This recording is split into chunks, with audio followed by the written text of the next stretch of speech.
Jimmy Haslam, because I believe Jimmy possibly was the one behind drafting this other quarterback.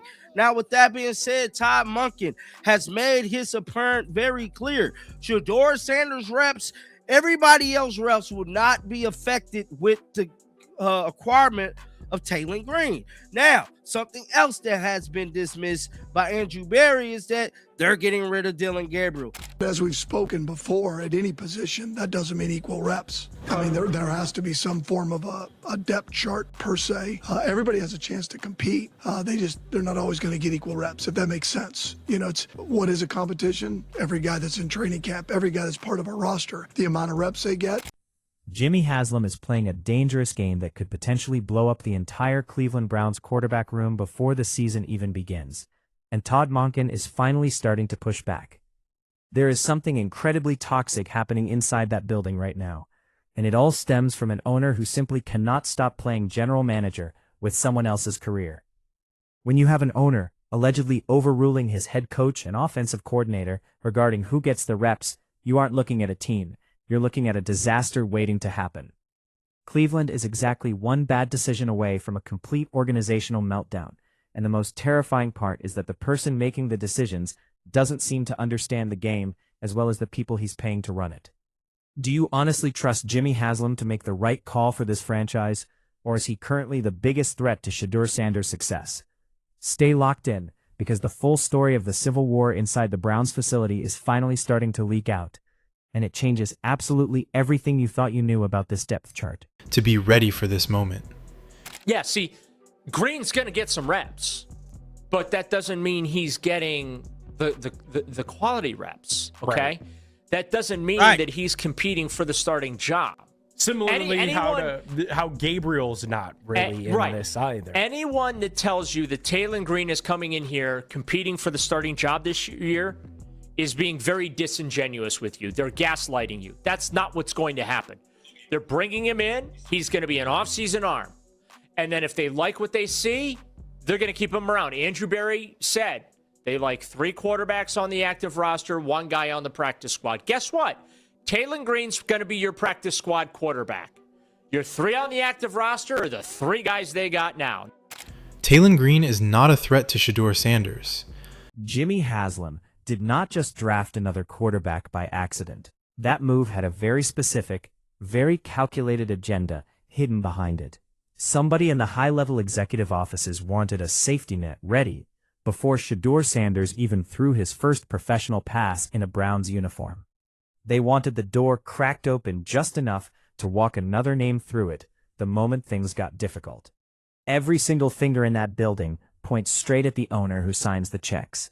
Haslam seemingly did not trust the pick his own front office made, and he definitely didn't trust the process his coaching staff spent months building. So, what does he do? He starts stacking the room with bodies like Dillon Gabriel, creating a manufactured depth chart war that serves no purpose other than to distract the starter. That is exactly what an owner does when he is scared and lacks a fundamental vision for the future. Todd Monken watched all of this political maneuvering happen, and he has absolutely refused to blink. Monken knows exactly what kind of offense he's running. It's built on elite timing, surgical footwork, and lightning-fast decision-making. He designed every single layer of this system with Shedeur Sanders as the centerpiece. Monken didn't stand in front of the media and panic. Instead, he made it crystal clear that the depth chart is a reality, that reps are strictly earned, and that no amount of outside pressure from the owner's suite changes how he operates his room. You can see it in his eyes. He is furious on the inside, but too much of a professional to burn the building down in a press conference. He is shielding his quarterback with everything he has, but the most unhinged part of this situation is that he has to protect Shedeur from the very man who owns the team. Taylor Green for me is a guy 6'6", he's 330, like you said, 6'6", he's 230, all the measurement stuff. But he's also a guy with great potential. But then you look at what he did in college. He's freshman of the year at Boise State. He throws for 2,000 yards. He throws for 6,000 yards in 2 years at Arkansas. He has 59 touchdown passes. He rushes for 1,300 yards. So not only are you getting a guy that you think is developmental, but there's been some production there. He's almost thrown for 10,000 yards at the college level. So it's not like he hasn't, you haven't seen anything out of this guy. He's done a ton of things. And I was an anti-take a quarterback position at quarterback, at anywhere in the draft. And here's why.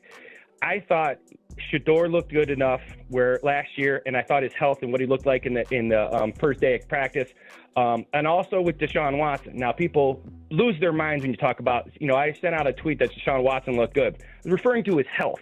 It has nothing to do with how he's going to play on Sunday or if he's going to be the starting quarterback. Dillon Gabriel should have been gone months ago.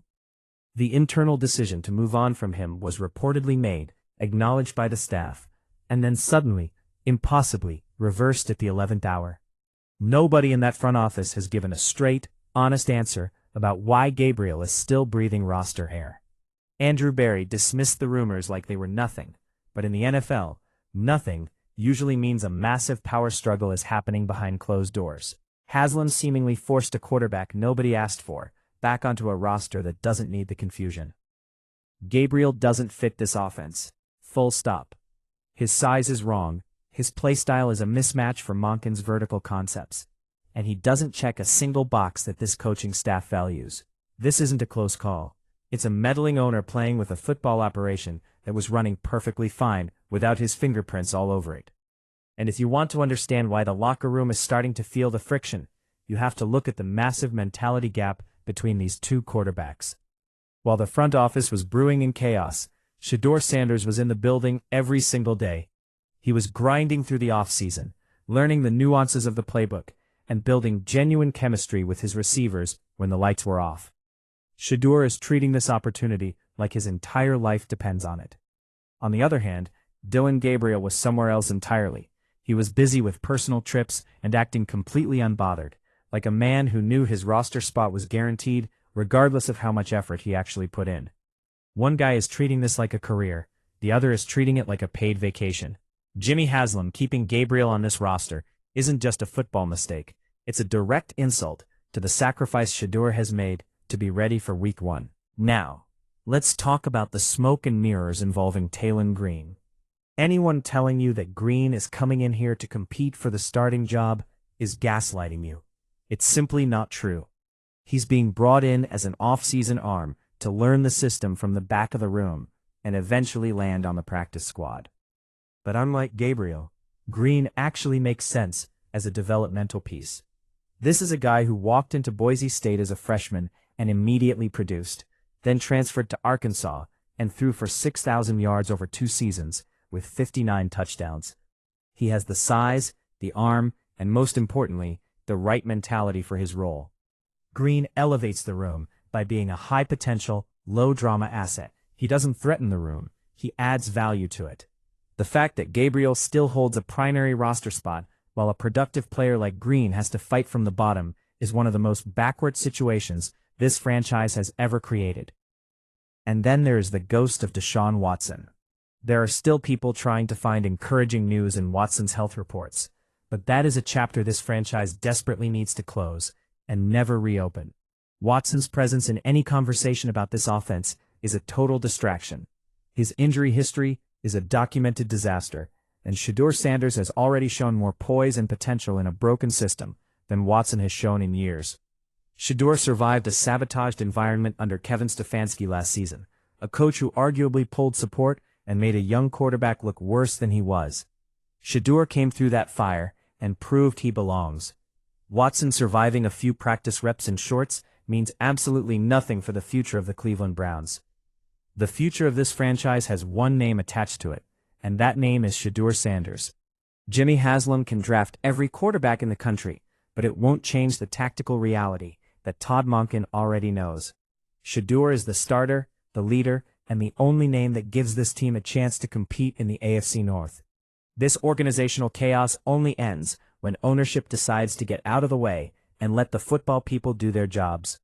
The evidence is on the tape, and the hunger is in the locker room. If the Browns want to win, they have to stop sabotaging their own success and commit to the man who earned the job. Cleveland is at a crossroads. One path leads to a unified team built around a generational talent, and the other leads back to the same meddling and mismanagement that has haunted this franchise for decades. The choice should be easy, but as long as Jimmy Haslam is holding the pen, nothing is ever simple in Cleveland. What do you think? Is Haslam the biggest obstacle to a Browns Super Bowl run, Or is there a method to the madness that we just can't see yet? Drop your thoughts below and tell us if you think Shedeur should be looking over his shoulder or focusing on the field.